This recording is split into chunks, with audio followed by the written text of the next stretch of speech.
Start करते हैं from introduction to living world. Living world के अंदर क्या क्या चीज़ें आ जाती हैं वो देखते हैं। सबसे पहले आता है हमारा bacteria, protozoa, fungi, plants, algae, animal, जितने भी लिविंग ऑर्गेनिजम्स हैं वो सारे के सारे लिविंग वर्ल्ड के अंदर इंक्लूड किए जाते हैं। यहाँ पर ये जो जितने भी माइक्रो ऑर्गेनिजम्स हैं वो भी लिविंग वर्ल्ड के अंदर इंक्लूड किए जा रहे हैं। बस एक एक्सेप्शन है वायरस का। वायरस लिविंग वर्ल्ड के अंदर इंक्लूड नहीं किया जाता बिकॉज वायरस एक तरीके से ना तो लिविंग है ना ही नॉन लिविंग है। ये एक चेन है आपकी लिविंग और नॉन लिविंग के बीच का। सबसे पहले अब हम बात करेंगे टैक्सोनॉमी की। टैक्सोनॉमी एंड सिस्टमैटिक का क्या मतलब होता है? ये एक तरह से क्लासिफाई करता है इन्हीं ऑर्गेनिजम्स को कि कौन सा ऑर्गेनिज्म बैक्टीरिया हो, कौन सा प्रोटोजोआ है। इसी तरीके से आइडेंटिफाई करेगा, सबसे पहले आइडेंटिफिकेशन का काम करेगा, देन उसे क्लासिफाई करेगा, उसका नॉमेनक्लेचर करेगा, ग्रुपिंग करेंगे। नॉमेनक्लेचर मीन्स नेमिंग होगी, ग्रुपिंग मतलब ग्रुप होगा। अब इस टैक्सोनॉमी के फादर किसे कहा जाता है, मतलब टैक्सोनॉमी के जनक किसे कहा गया है, तो वो कैरोलस लिनस हैं। Binomial nomenclature is also given by Carolus Linus. जो बायनोमियल यानी कि बायोलॉजिकली एक नाम दिया गया है जो भी ऑर्गेनिजम्स का, वो भी कैरोलस लिनस ने दिया है। जैसे फॉर एग्जांपल यहाँ पर हम एक लेते हैं होमोसैपियंस का। होमोसैपियंस हम सबको पता है साइंटिफिक नेम है हमारे ह्यूमंस का, जिनमें फर्स्ट वर्ड जो आगे का वर्ड है उसे हम जेनरिक नेम कहते हैं और जो पीछे लिखा वर्ड है सैपियंस, इसे हम स्पेसिफिक नेम कहते हैं। अब किसी भी साइंटिफिक नेम को देने से पहले कुछ रूल्स हैं जिसमें फर्स्ट वर्ड के जो पहला लेटर है वो हमेशा कैपिटल में होगा। मतलब किसी भी वर्ड का पहला लेटर, ये होमो का पहला लेटर हमेशा कैपिटल, सेपियंस का पहला लेटर कैपिटल होगा और सेकंड वर्ड स्मॉल लेटर से लिखा जाएगा।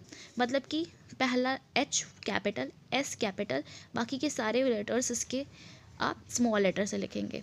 कंप्यूटेड फॉर्म में अगर देखा जाए तो इसे इटैलिक लैंग्वेज में लिखा जाएगा, मतलब इटैलिक फॉन्ट रहेगा। डॉक्यूमेंट फॉर्म में देखेंगे तो अंडरलाइन फॉर्म में।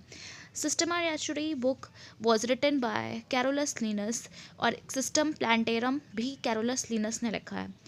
बायनोमियल नॉमेनक्लेचर की जिसकी बात हम कर रहे थे वो भी इसी बुक के अंदर लिखा गया है, यानी कि कैरोलस लिनस ने बायनोमियल नॉमेनक्लेचर जो बताया है वो इसी बुक के अंदर लिखा है इन्होंने। अब आते हैं हम किंगडम पर, टू किंगडम। यही सिस्टमा नेचुरी बुक में इन्होंने कैरोलस लिनस ने ऑर्गेनिजम्स को किंगडम में डिवाइड किया। तो इन्होंने किंगडम में दो पार्ट दिए किंगडम के, एक किंगडम प्लांटेई, एक किंगडम एनिमलिया। बाद में फिर कोपलैंड आते हैं जिन्होंने 4 किंगडम्स बताए, जिसमें मोनेरा, प्रोटेस्टा, प्लांटेई, एनिमेलिया ये सारे इंक्लूडेड है। मोनेरा एक तरह से आप बैक्टीरिया को कंसिडर कर सकते हो यहाँ पर। फिर 1969 में R.H. विटेकर साइंटिस्ट आते हैं जिन्होंने 5 किंगडम बताया, Monera, Protista, fungi, प्लांटेई, animalia.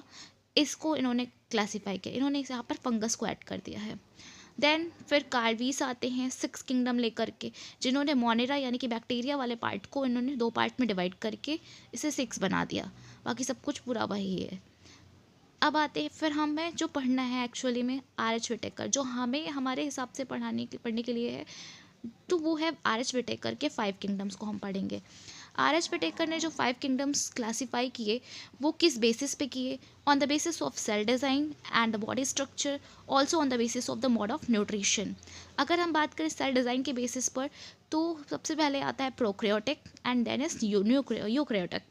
Prokaryotic organisms are those organisms which do not have well defined nucleus। अगर हम बात करें प्रोकैरियोटिक ऑर्गेनिजम्स की तो जिनके पास वेल डिफाइंड न्यूक्लियस नहीं है उस तरह के ऑर्गेनिजम्स आपके प्रोकैरियोटिक में आएंगे। यूकैरियोटिक में इसका जस्ट अपोजिट आप कह सकते हो, यानी कि just the eukaryotic organisms have well defined nucleus. Next आते हैं हम बॉडी स्ट्रक्चर के बेसिस पर यूनिसेलुलर एंड मल्टी सेलुलर, यानी कि बॉडी स्ट्रक्चर यहाँ पर सेल को देखा जा रहा है कि नंबर ऑफ सेल्स कितनी है। अगर कोई ऑर्गेनिज्म है जो सिंगल सेल से बना हुआ तो that will consider as unicellular organisms, and जो ऑर्गेनिज्म के पास बहुत सारे सेल्स हैं यानी कि बहुत सारे सेल से बना हुआ वो ऑर्गेनिज्म है the made up of many cells, then it will consider as multi cellular organisms. फिर आते हैं हम मोड ऑफ न्यूट्रिशन पर। न्यूट्रिशन के बेसिस पे we already know about that the topics are autotrophic and heterotrophic.